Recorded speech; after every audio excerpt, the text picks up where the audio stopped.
리처드 파인만은 양자역학 강의를 학생들에게 진행하며 아주 유명한 한마디를 합니다. 내가 여러분에게 말할 내용은 여러분은 결코 이해하지 못할 것이다.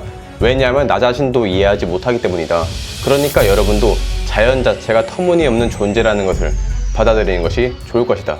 여러분, 제가 가능한 순간이동을 한두 번 정도 만든 적이 있는데요. 그럼에도 불구하고 또 한 번 더 다루는 이유는 전체 내용을 종합함과 동시에 한 번 더 주목할 가치가 있다고 생각하기 때문입니다.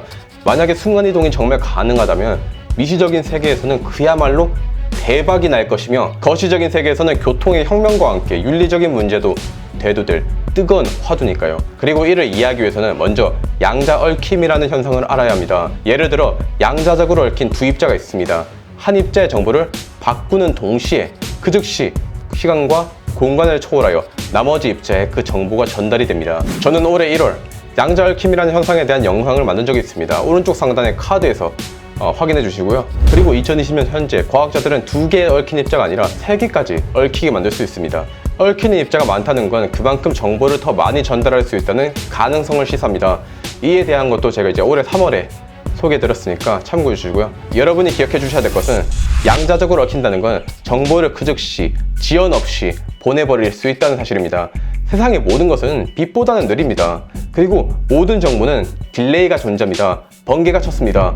이 번개의 모습에 대한 정보는 빛의 속도로 날아오겠죠. 빛의 속도는 초속 30만 km니까 만약에 이 번개가 300만 km 떨어진 곳에서 쳤다면 번개가 쳤다는 정보는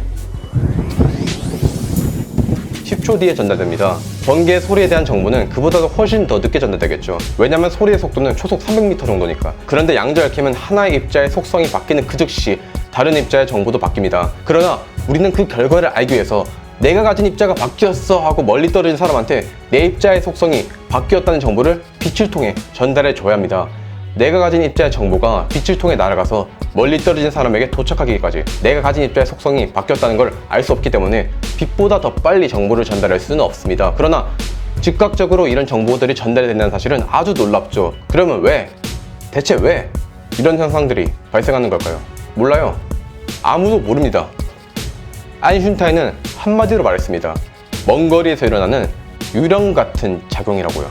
2013년 양자 얽힘의 대가 프린스턴의 후안 말다세나와 스탠포드의 레너드 서스킨드는 서로 양자적으로 얽혀있는 두 입자는 작은 웜홀로 연결되어 있다는 주장을 한 적이 있습니다. 이 또한 제가 올해 2월에 만든 영상에서 보실 수 있습니다.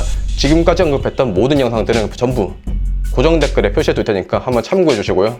즉, 현재 가장 현실적인 순간이동 방법은 지금 제가 입자 하나를 가지고 있을 때 제가 가지고 있는 입자와 얽힌 입자를 저 멀리 형성시키는 겁니다.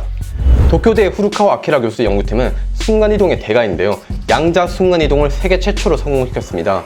양자 순간이동은 미래 기술을 위해서 아주 중요합니다. 여러분, 미래에는 순간이동이 핵심 기술 중 하나로 떠오를 겁니다. 양자 커뮤니케이션이라던가 양자 컴퓨팅에 필수적으로 쓰이는 기술이 바로 양자 순간이동입니다. 1998년 후루카와 교수는 이미 양자 순간이동을 성공시킨 바 있고 이를 사이언스에 발표한 적이 있지만 정보를 전달하기 위해는 무리가 있었습니다. 왜냐면 정보가 전달되는 속도가 너무 느리거나 전달 중에 손실됐거든요. 그런데 후루카와 연구팀은 2012년 사이언스에 빛의 파동을 양자 순간이동시켰고 정보의 손실 없이 전달하는 것에 성공합니다. 지금 보여드리는 이 이미지가 바로 순간이동 장치입니다. 어지러울 정도로 복잡합니다.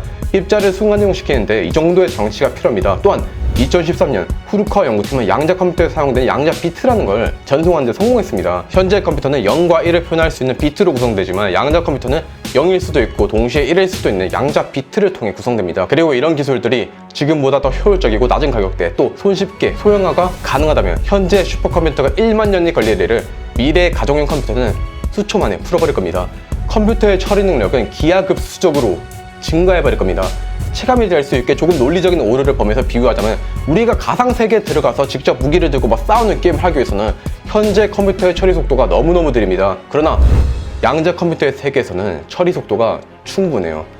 구글은 작년에 시카모라는 칩을 공개하여 기존의 슈퍼컴퓨터가 1만 년에 걸릴 일을 200초 만에 해결하는 데 성공했죠. 그러나 앞에서 말했듯 아직까지 효율이라던가 코스트가 좋지는 않습니다. 아주 작은 양자들은 상당히 불안정하며 약간의 신호에도 균형이 깨지기 때문입니다. 그렇다면 순간이동의 기본적인 원리는 무엇인가?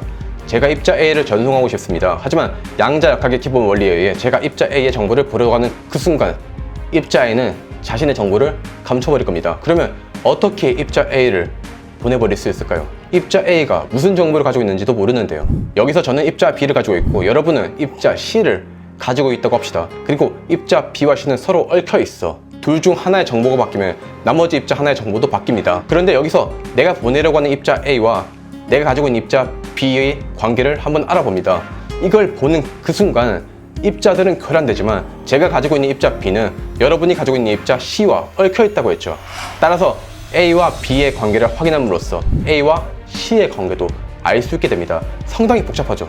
한마디로 말해서 제가 가진 입자와 전송하고자 하는 입자를 동시에 관측하여 관측으로 인한 교란이 멀리 떨어져 있는 입자에 전달되게 만드는 겁니다. 이렇게 여러 루트를 거쳐서 정보를 전달해야 되기 때문에 양자 순간이동 장치가 이렇게 엄청나게 복잡한 겁니다. 그런데 여기서 여러분은 위화감을 느끼셔야 했습니다. 지금까지 제가 말한 순간이동은 입자의 정보를 복사한 겁니다. 그렇죠. 입자 I의 정보를 입자 C가 복사한 것과 같죠. 이게 아주 작은 입자들 사이에서는 괜찮은데 사람 사이즈가 되면 대혼란이 발생하게 됩니다. 현재까지 고려된 모든 순간이동은 복제품을 만드는 것이니까요. 예를 들어보죠. 저를 순간이동 시키려면 저를 구성하고 있는 입자들을 모두 하나하나 전부 양자 순간이동 시켜야 합니다. 즉 완전히 동일한 나를 전송시켜야 하는데 그러면 이 세계에 SOD는 두 명이 존재하게 됩니다. 두 명의 SOD 중 누가 진짜입니까?